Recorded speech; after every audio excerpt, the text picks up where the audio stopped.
दो विद्वानों की कहानी। बहुत पुरानी बात है। एक गांव में दो लकड़े रहते थे। एक का नाम ज्ञानवान और दूसरे का नाम बुद्धिमान था, लेकिन दोनों पढ़ने लिखने में बहुत कमजोर थे। दोनों के माता पिता उनको लेकर बहुत परेशान थे। उन्होंने ज्ञानवान और बुद्धिमान को अच्छी शिक्षा देने के लिए बनारस भेज दिया। ज्ञानवान और बुद्धिमान ने बनारस में कुछ वर्ष रहकर अध्ययन किया। अब दोनों ही अच्छी शिक्षा ग्रहण कर विद्वान हो चुके थे। विद्वान होने के साथ ही उनमें इस बात का घमंड भी आ गया था कि वे बहुत विद्वान हैं। हर जगह दोनों ही अपने को अधिक श्रेष्ठ और दूसरे को नीचा दिखलाने का प्रयत्न करते थे। दोनों को कई बार उनके शिक्षकों ने इस बारे में समझाया, किंतु दोनों अपने को ही श्रेष्ठ समझते थे। शिक्षा खत्म होने के बाद दोनों को बनारस से अपने गांव वापस लौटना था। रास्ता बहुत लंबा था। चलते चलते उन्हें रात हो गई और उन्होंने एक गांव में अपना डेरा डाला। गांव के जमींदार को पता चला कि उनके गांव में बनारस के विद्वान आए हुए हैं। जमींदार साहब ने दोनों विद्वानों को रात्रि विश्राम और भोजन के लिए अपने घर आमंत्रित किया। ज्ञानवान और बुद्धिमान दोनों जमींदार के घर आ गए।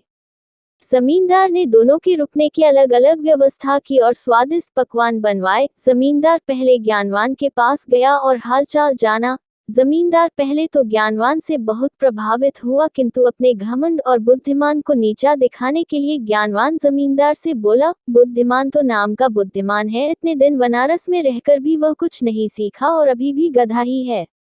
ज्ञानवान की बातें जमींदार को अच्छी नहीं लगी। ज्ञानवान से मिलने के बाद वह बुद्धिमान से मिलने गया। बुद्धिमान में भी ज्ञानवान की तरह ही बातें की और कहा, ज्ञानवान को कोई ज्ञान नहीं है और वह तो बैल है जिसे कुछ नहीं आता।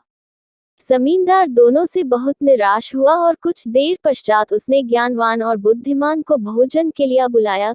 दोनों भोजन के लिए आए और जब दोनों को थालियां परोसी गईं तो थाली में घास और भूंसा था। थालियां देखकर दोनों जमींदार पर बहुत क्रोधित होते हुए बोले, आपने यहाँ हमें बेइज्जत करने के लिए बुलाया है? क्या हम कोई जानवर है जो आप हमें भूसा और घास खिला रहे हैं?